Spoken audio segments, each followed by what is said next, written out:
So இந்த video சீரிஸில் நம்ம என்ன பார்க்க போகிறோம் அப்படின்னு கேட்டிங்கன்னா காட்லின் அப்படிங்கிற லாங்குவேஜ் பற்றி பார்க்க போகிறோம். ஸோ காட்லின் அப்படின்னா என்ன அப்படின்னு கேட்டிங்கன்னா அது ஒரு ப்ரோக்ராமிங் லாங்குவேஜ். ஸோ அந்த ப்ரோக்ராமிங் லாங்குவேஜ் எங்கெல்லாம் யூஸ் பண்ணுறோம், ஸோ அதோட அட்வான்டேஜ் என்ன, ஸோ அது அந்த ப்ரோக்ராமிங் லாங்குவேஜோட பேசிக்ஸ் என்ன அப்படிங்கிறத நம்ம இந்த வீடியோவில் பார்க்க போகிறோம். ஸோ இது ஆடியன்ஸ் யார் அப்படின்னு கேட்டிங்கன்னா ஸோ பிகினர்ஸ் அப்படிங்கிறது தான். ஸோ ஒரு ப்ரோக்ராமிங் லாங்குவேஜ் புதுசாக யார் கற்றுக்க போகிறாங்களோ அவங்க வந்து இது பார்க்கலாம். ஸோ ஆல்ரெடி தெரிஞ்சிருந்ததுன்னா அவங்களுக்கு வந்துட்டு இது கொஞ்சம் ஆல்ரெடி தெரிஞ்ச இன்ஃபர்மேஷனை மாதிரி பார்க்குற மாதிரி இருக்கும். ஸோ யாரெல்லாம் புதுசாக ஒரு காட்லின் அப்படிங்கிற ப்ரோக்ராமிங் லாங்குவேஜை கற்றுக்கணும் அப்படின்னு விருப்பப்படுறாங்களோ ஸோ அவங்க எல்லாமே இந்த வீடியோ வந்து பார்க்கலாம். ஸோ இந்த காட்லின் லாங்குவேஜ் பார்க்குறதுக்கு வந்து ப்ரீ ரெக்வசைட் அப்படின்னா ஸோ இது முன்னாடியே தெரிஞ்சிருக்கணுமா ஏதாவது அப்படின்னு கேட்டிங்கன்னா ஒரு சில சின்ன பேசிக்ஸ் எல்லாம் இருக்குது. ஸோ என்னெல்லாம் தெரிஞ்சிருக்கணும் அப்படின்னு கேட்டிங்கன்னா அட்லீஸ்ட் ஏதோ ஒரு modern object oriented programming language பற்றி கொஞ்சம் ஒரு நல்ல ஐடியா இருந்தால், ஸோ அந்த ப்ரோக்ராமிங் லாங்குவேஜ் வந்து எனக்கு ஓரளவுக்கு தெரியும் அப்படின்னு இருந்தால் ஸோ இந்த காட்லின் நம்ம ஃபர்தராக ப்ரொசீட் பண்ணுறதுக்கு ரொம்ப ஈஸியாக இருக்கும். ஸோ அந்த லாங்குவேஜ் பார்த்தீங்கன்னா ஜாவா இல்லை C++ அந்த மாதிரி ஏதோ ஒரு லாங்குவேஜ் வந்துட்டு நம்மளுக்கு ஆல்ரெடி தெரிஞ்சிருந்துச்சுன்னா கொஞ்சம் ரொம்பவே வந்துட்டு இது பார்க்குறதுக்கு ரொம்ப ஈஸியாக இருக்கும் நம்மளுக்கு இந்த காட்லின் படிக்கிறதுக்கு. ஸோ அதே மாதிரி பார்த்தீங்கன்னா அந்த லாங்குவேஜில் வந்துட்டு இந்த ஆப்ஜெக்ட் ஓரியன்டட் இது டைப்ஸில் அந்த கிளாஸ் மெத்தட்ஸ் இன்ஹெரிட்டன்ஸ் அப்படிங்கிற மாதிரி இந்த கான்செப்ட், இந்த எக்ஸப்ஷன் ஹேண்ட்லிங் அந்த மாதிரி கான்செப்ட்ல அட்லீஸ்ட் ஏதோ ஒரு லாங்குவேஜ் அந்த கான்செப்ட் ஐடியா கிடைக்கிறதுக்காக ஸோ ஆல்ரெடி தெரிஞ்சிருந்தா இன்னவே நம்மளுக்கு வந்து இந்த காட்லின் படிக்கிறது ஃபாஸ்ட் மூவ்மெண்ட் இருக்கும். பட் அதெல்லாம் இல்லைனாலும் பரவாயில்ல. பட் நம்ம கண்டினியூ பண்ணும்போது அது எல்லாமே ஓரளவுக்கு ஸ்டார்டிங்லேருந்தே லேர்ன் பண்ணிக்கலாம். ஸோ இது எங்கே ரன் பண்ணுறது அப்படின்னு பார்த்தீங்கன்னா ஏதோ ஒரு ஐடி, இந்த இன்டெலிஜே ஐடியா இல்லை ஆண்ட்ராய்ட் ஸ்டுடியோ இல்லை விஷுவல் ஸ்டுடியோ இல்லை எக்லிப்ஸாக இருந்தால் கூட ஓகே. ஸோ இந்த ஐடியில் வந்துட்டு ஏதோ ஒன்று யூஸ் பண்ண தெரிஞ்சிருக்கணும். ஸோ இந்த ஐடி வந்து நம்ம ஏதோ ஒன்று தான் சூஸ் பண்ண போகிறோம் நம்ம கோட் வந்து ரன் பண்ணுறதுக்கு. ஸோ ஏன் காட்லின் படிக்கணும், ஸோ காட்லின் எங்கெல்லாம் யூஸ் ஆகுது அப்படின்னு கேட்டிங்கன்னா காட்லின் வந்து நிறைய இடத்துல யூஸ் பண்ணுறாங்க. ஸோ மெயினாக பார்த்தீங்கன்னா இந்த ஆண்ட்ராய்டு ஆப்ஸ் டெவலப் பண்ணுறதுக்கு நம்ம மெயினாக ஜாவா தான் யூஸ் பண்ணிருந்தோம். பட் 2017 என்ன பண்ணாங்கன்னு கேட்டிங்கன்னா கூகுள் வந்துட்டு இந்த காட்லினை தான் அஃபிஷியலி சப்போர்ட்டட் லாங்குவேஜ் வந்து இந்த ஆப் டெவலப் பண்ணுறதுக்கு இந்த காட்லின் தான் வந்துட்டு அஃபிஷியலி சப்போர்ட்டட் லாங்குவேஜாக வந்துட்டு அனௌன்ஸ் பண்ணியிருந்தாங்க. ஸோ அதனால் மெயினாக காட்லின் படிக்கலாம். ஸோ அது இல்லாமல் நம்ம காட்லினில் வந்துட்டு வெப் டெவலப்மெண்ட்டு ஸோ அது இல்லாமல் இன்னொரு நிறைய யூசஸ்லாம் இருக்குது. ஸோ அதை பற்றி தான் இந்த வீடியோவில் ஃபுல்லாகவே பார்க்க போகிறோம். ஸோ ஃபர்ஸ்ட் நம்ம என்ன பார்க்கலாம் அப்படின்னு கேட்டிங்கன்னா இந்த காட்லினில் அப்படி என்ன இருக்குது, ஸோ மற்ற ப்ரோக்ராமிங் லாங்குவேஜ் இல்லாத இதில் என்ன இருக்குது, ஸோ ஏன் வந்து காட்லினை வந்துட்டு ஜாவா விட்டுட்டு நம்மளுக்கு காட்லினை வந்துட்டு கூகுள் வந்து அஃபிஷியலாக அனௌன்ஸ் பண்ணாங்க அப்படிங்கிற மாதிரி டீட்டெயில்ஸ் எல்லாமே நம்ம இந்த வீடியோவில் பார்க்கலாம். ஸோ நெக்ஸ்ட் என்ன பார்க்குறோன்னு கேட்டிங்கன்னா அட்வான்டேஜஸ் வந்து நம்ம பார்க்க போகிறோம். ஸோ இந்த பெனிஃபிட்ஸு, ஸோ இந்த காட்லின் லாங்குவேஜில் என்னெல்லாம் பெனிஃபிட் இருக்குது அப்படின்னு பார்க்குறோம். ஸோ ஃபர்ஸ்ட் வந்து ரோபஸ்ட் கோட் அப்படின்னு என்னன்னு கேட்டிங்கன்னா இந்த கோட் வந்து நம்மளுக்கு இப்போ நம்ம ஜாவாலே எடுத்துட்டிங்கன்னா நீங்கள் ஆண்ட்ராய்ட் டெவலப்மெண்ட்டில் ஜாவா யூஸ் பண்ணி டெவலப் பண்ணிங்கன்னா உங்களுக்கு தெரியும். ஸோ அந்த ஜாவானால எவ்வளோ நம்மளுக்கு நல் பாயிண்டர் எக்ஸெப்ஷன் அப்படிங்கிறது நிறைய டைம் வந்துருக்கும். ஸோ ரன் டைமில் ஆப் வந்து கிராஷ் ஆயிரும்.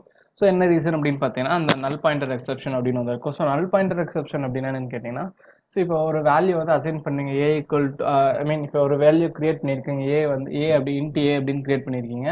ஸோ அசைன் பண்ணுறதுக்கு முன்னாடியே அந்த வேரியபிளை வந்து ஆக்சஸ் பண்ண ட்ரை பண்ணியிருக்கீங்க. ஸோ அந்த மாதிரி கேஸில் வந்துட்டு அந்த ஏ அப்படிங்கிறது நல் இருக்கும். ஸோ இப்போ ஸ்ட்ரிங் பார்த்தீங்கன்னா ஸ்ட்ரிங் ஏ அப்படின்னு மட்டும் டிக்ளேர் பண்ணியிருக்கு. இப்போ A.length அப்படிங்கிற ஃபங்க்ஷன் வந்து நம்ம கால் பண்ணியிருப்போம். அது வந்துட்டு நம்ம கோட் கம்பைல் பண்ணுறப்ப அந்த கோட் வந்து எரர் வராது. பட் ரன் டைமில் பார்த்தீங்கன்னா நல் பாயிண்டர் எக்ஸெப்ஷன் அப்படின்னு வரும். ஏன்னு கேட்டிங்கன்னா ஏல வந்து நம்ம எதுவுமே அசைன் பண்ணல, அது நல் அப்படின்னு அசைன் ஆயிருக்கும். ஸோ அது வந்து நம்மளுக்கு ரொம்பவே ஒரு சுச்சுவேஷன் வந்து நம்மளுக்கு கிரியேட் பண்ணும். ஸோ ஒரு யூசர் ஃப்ரெண்ட்லியாக இருக்காது. ஸோ ஆப் வந்து ரன் டைமில் கிராஷ் ஆகும். அந்த பக்கை நம்மளால் கண்டுபிடிக்கவே முடியாது. ஸோ அதெல்லாம் பார்த்தீங்கன்னா நல் பாயிண்டர் எக்ஸெப்ஷனோட ரொம்பவே ஒரு பெரிய ட்ராபேக்ஸாக இருந்துச்சு. ஸோ அதை ஹேண்டில் பண்ணுற காட்லின் என்ன பண்ணியிருக்காங்கன்னு கேட்டிங்கன்னா உங்களுக்கு 2 டேட்டா டைப் வந்து சொல்லியிருக்காங்க. ஸோ ஒன்று நல்லபிள், இன்னொன்று நான் நல்லபிள் அப்படின்னு சொல்லியிருக்காங்க. ஸோ இது எப்படி ஹெல்ப் பண்ணும் அப்படின்னு பார்த்தீங்கன்னா இப்போ ஒரு சில டேட்டாவில் எனக்கு நல்லா இருக்கக்கூடாது, நாட் நல்லா இருக்கணும் அப்படின்னு கேட்டிங்கன்னா ஸோ அந்த டேட்டா வந்து நான் நல்லபிள் டைப்பில் வந்து நம்ம டிக்ளேர் பண்ணிக்கலாம். ஸோ அது வந்துட்டு அது நாட் நல்லா இருந்தால் மட்டும்தான் அதனால் நம்ம ஆக்சஸ் பண்ண முடியும். ஸோ இப்போ அந்த ஸ்ட்ரிங்கே பார்த்தீங்கன்னா நாட் நல்லா இருந்தால் மட்டும்தான் அதோட லென்த் வந்து நம்ம கண்டுபிடிக்க முடியும். அந்த லென்த் அப்படிங்கிற ஃபங்க்ஷன் வந்து நாட் நல்லா இருந்தால் தான் நம்ம கால் பண்ண முடியும் அப்படிங்கிற மாதிரி இருக்கும். ஸோ இது வந்துட்டு இந்த எரரை வந்து நம்மளால ஹேண்டில் பண்ண முடியும்.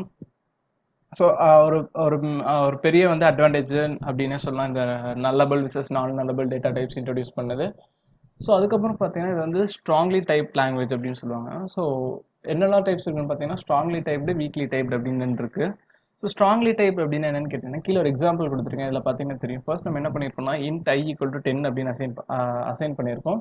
அதே மாதிரி பூலியனுக்கு வந்து ட்ரூ அசைன் பண்ணியிருக்கோம். ஸோ இப்போ நம்ம என்ன பிரிண்ட் பண்ணுறோம் அப்படின்னு கேட்டிங்கன்னா print I plus B அப்படின்னு பிரிண்ட் பண்ண ட்ரை பண்ணியிருக்கோம். இது வந்து ஸ்பெசிஃபிக்காக எந்த ப்ரோக்ராமும் இல்லை, ஜென்ரலாக ஒரு ஸ்னிப்பெட் மட்டும் ரைட் பண்ணியிருக்கேன். ஸோ இப்போ I அப்படிங்கிறது 10 இன்டீஜரில் இருக்குது, பூலியன் B அப்படிங்கிறது ட்ரூ ட்ரூ அப்படிங்கிறது பூலியன் B அப்படிங்கிறதுல இருக்குது. ஸோ இப்போ நான் அதை ஆட் பண்ண ட்ரை பண்ணியிருக்கேன். பட் நம்மளுக்கு வந்து கம்பைல் டைம் எரர் வருது. என்ன வருதுன்னு சொல்லி கேட்டிங்கன்னா இன்டீஜரை வந்து பூலியன் கூட ஆட் பண்ண முடியாது அப்படின்னு சொல்லியிருக்கோம். அதே மாதிரி பிரிண்ட் பண்ணும்போது பூலியன் அந்த இன்டீஜர் அந்த பூலியனை வந்து நம்ம இன்டீஜராக கன்வெர்ட் பண்ணி ஆட் பண்ண ட்ரை பண்ணியிருக்கோம். அப்போவும் நம்மளுக்கு வந்துட்டு கம்பைல் டைம் எரர் வருது. இது ஏன் அப்படின்னு கேட்டிங்கன்னா இந்த பூலியன் வந்து இன்டீஜர்னால கன்வெர்ட் பண்ண முடியாது அப்படின்னு சொல்லுது. ஸோ இது என்ன டினோட் பண்ணுது அப்படின்னு கேட்டிங்கன்னா நீங்கள் பி வந்து பூலியனாக டிக்ளேர் பண்ணிட்டீங்கன்னா அதுக்கு ட்ரூ ஃபால்ஸ் மட்டும் தான் நம்மளால் அசைன் பண்ண முடியும். அதை வந்து நம்ம கன்வெர்ட் பண்ண முடியாது. ஸோ அதை கேஸ்ட் பண்ணுறது அப்படிங்கிறத நம்மளுக்கு இங்கே பூலியனை வந்து கேஸ்ட் பண்ண முடியாது அப்படின்னு சொல்லியிருக்காங்க. ஸோ இது என்ன பண்ணும் அப்படின்னு கேட்டிங்கன்னா நம்ம அந்த வேல்யூ கிரியேட் பண்ணும்போதே ஐ இன்டீஜர் ஐ அப்படின்னு கிரியேட் பண்ணும்போதே அதுக்கு 10 அப்படிங்கிறது வந்து இன்டீஜராக மட்டும்தான் இருக்கணும் அப்படிங்கிற மாதிரி நம்மளுக்கு ஸ்ட்ராங்காக அசைன் ஆகிக்கும். ஸோ அதான் வந்து ஸ்ட்ராங்லி டைப் லாங்குவேஜ் அப்படின்னு சொல்கிறாங்க. வீக்லி டைப் லாங்குவேஜுக்கு என்ன எக்ஸாம்பிள் அப்படின்னு பார்த்தீங்கன்னா இப்போ இதில் பார்த்தீங்கன்னா இன்டீஜர் ஐ ஈக்குவல் டு 10 அப்படின்னு வச்சுருக்கோம். இன்டீஜர் I ஈக்குவல் டு 10 அப்படின்னு வச்சிருக்கோம். ஸோ அடுத்து பூலியன் B ஈக்குவல் டு 2 அதே மாதிரி வச்சிருக்கோம். ஸோ இப்போ இது ரெண்டையும் நம்ம ஆட் பண்ண ட்ரை பண்ணோம் அப்படின்னு கேட்டிங்கன்னா நம்மளுக்கு 11 அப்படின்னு பிரிண்ட் ஆகும். ஸோ ஏன் அப்படின்னு கேட்டிங்கன்னா இன்டீஜர் I வந்து 10 எடுத்துச்சு, பூலியன் ட்ரூவை வந்து நம்மளுக்கு என்னன்னு கன்வெர்ட் பண்ணியிருக்குன்னா அது 1-0ன்னு கன்வெர்ட் பண்ணி அது ட்ரூங்காட்டி அது 1 எடுத்துக்கிச்சு. ஸோ பார்த்தீங்கன்னா உங்களுக்கு 10 + 1 11 அப்படின்னு பிரிண்ட் பண்ணியிருக்கு. ஸோ இதான் பார்த்தீங்கன்னா வீக்லி டைப் லாங்குவேஜ் அப்படின்னு சொல்கிறாங்க. ஸோ வந்துட்டு நம்மளுக்கு ஆல்ரெடி ட்ரூ அப்படின்னு பூலியனை டிஃபைன் பண்ணியிருந்தாலும் நம்ம இன்டீஜராக பண்ணும்போது அது ஆட்டோமேட்டிக்காகவே அது கேஸ்ட் ஆகிட்டு அது 1 அப்படின்னு மாதிரி நம்ம இன்டீஜர் கூட ஆட் பண்ணுற மாதிரி கொடுத்துருக்காங்க. ஸோ இது வீக்லி டைப் லாங்குவேஜ் அப்படின்னு சொல்கிறாங்க. பட் காட்லின் பார்த்தீங்கன்னா நம்ம முன்னாடி பார்த்த மாதிரி இந்த ஸ்ட்ராங்லி டைப் லாங்குவேஜ், ஸோ இந்த சப்போர்ட் பண்ணுற மாதிரி தான் ஸ்ட்ராங்லி டைப் லாங்குவேஜாக வச்சுருக்காங்க. ஸோ இதனால நம்ம எரர் வந்து இன்னும் ஃபர்தராக ரெடியூஸ் பண்ணலாம். ஸோ இதனால தான் பார்த்தீங்கன்னா ரோபஸ்ட் அப்படின்னு சொல்கிறாங்க. ஸோ அது இல்லாமல் பார்த்தீங்கன்னா பைத்தான் படிச்சிருந்தீங்கன்னா உங்களுக்கு லாம்டா ஃபங்க்ஷன் என்னென்னு தெரியும். ஸோ இதெல்லாம் என்ன, இது நம்ம பற்றிக்கு இதெல்லாம் ப்ராப்பர்ட்டிஸ் அப்படின்னு மட்டும் பார்த்துக்கலாம். ஸோ இதெல்லாம் என்ன அப்படிங்கிறத நம்ம ஃபர்தராக அந்த கான்செப்ட் வரும்போது எல்லாமே பார்க்கலாம். லாம்டாஸ் அப்படிங்கிற சொல்லியிருக்காங்க, கோர் ரூட்டீன்ஸ் அப்படின்னு சொல்லியிருக்காங்க, ப்ராப்பர்ட்டிஸ். ஸோ ஒவ்வொரு ஸ்டேட்மெண்ட்டுக்குமே அதுக்கு ஒரு வேல்யூ அசைன் பண்ணி ஸோ ரிட்டர்ன் பண்ணுறது பார்த்தீங்கன்னா ஒரு வேல்யூ இருக்க மாதிரி எல்லாத்துக்குமே அசைன் பண்ணியிருப்பாங்க. ஸோ இதனால பார்த்தீங்கன்னா நமக்கு பக்ஸ் எல்லாமே ரொம்பவே ரெடியூஸ் ஆகும். ஸோ அந்த நல் பாயிண்டர் எக்ஸெப்ஷனாலே பக்ஸ் வந்து ஒரு பாதி அளவுக்கு நம்மளுக்கு ரெடியூஸ் ஆகிருக்கும். ஸோ கோடும் பார்த்தீங்கன்னா நம்மளுக்கு ரொம்ப கோட் கம்மியாக தான் இருக்கும். ஸோ இந்த கோட் எக்ஸாம்பிளுக்கு வந்து நான் உங்களுக்கு ஃபர்தராக சொல்கிறேன். கோட் லெஸ் இருக்கும்னா அது எப்படி மற்ற ப்ரோக்ராமிங் லாங்குவேஜோட இது கம்மியாக வருது அப்படிங்கிற மாதிரி நான் உங்களுக்கு எக்ஸாம்பிள்ஸ்லாம் பின்னாடியே காட்டுறேன். ஸோ இதுதான் ஃபர்ஸ்ட் பெனிஃபிட் ரோபஸ்ட் கோட் அப்படிங்கிறது. ஸோ அடுத்து அட்வான்டேஜ் என்னன்னு பார்த்தீங்கன்னா மெச்சூர் பிளாட்ஃபார்ம்.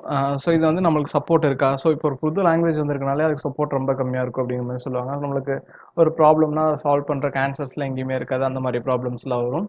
பட் இது காட்லின் பார்த்தீங்கன்னா நம்ம எப்போ இருந்திருக்குதுன்னு கேட்டிங்கன்னா 2011 நம்ம இந்த காட்லின் ப்ரோக்ராமிங் வந்துட்டு ஸ்டார்ட் ஆயிடுச்சு. ஸோ இது வந்து ஓப்பன் சோர்ஸாக பார்த்தீங்கன்னா 2012 அந்த இயரில் வந்து நம்மளுக்கு அனௌன்ஸ் பண்ணியிருக்காங்க.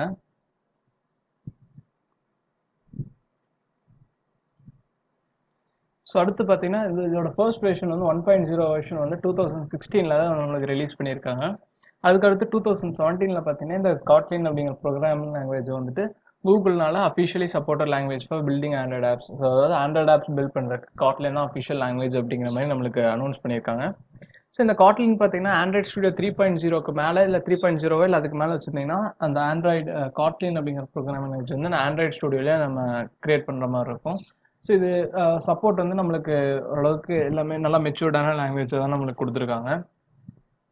ஸோ அடுத்து கன்சைஸ் அண்ட் ரீடபிள் கோட் அப்படின்னு என்னென்னு கேட்டிங்கன்னா இப்போது பாய்லர் பிளேட் எலிமினேட் பண்ணுறதுக்கு வந்து யூஸ் பண்ணலாம். ஸோ இப்போ ஜாவா படிச்சிருந்தீங்கன்னா உங்களுக்கு வந்து கெட்டர் செட்டர் அப்படிங்கிறது நல்லாவே தெரிஞ்சிருக்கும்.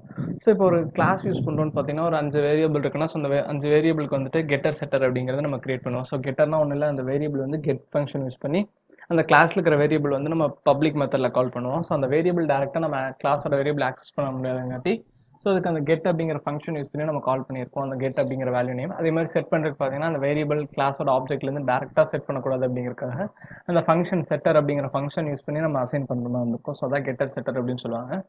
ஸோ இந்த கெட்டர் செட்டர் ஃபங்க்ஷன் வந்து நம்ம எலிமினேட் பண்ணுறதுக்காக நம்ம இந்த காட்லின் ப்ரோக்ராம் வந்து யூஸ் பண்ணலாம்.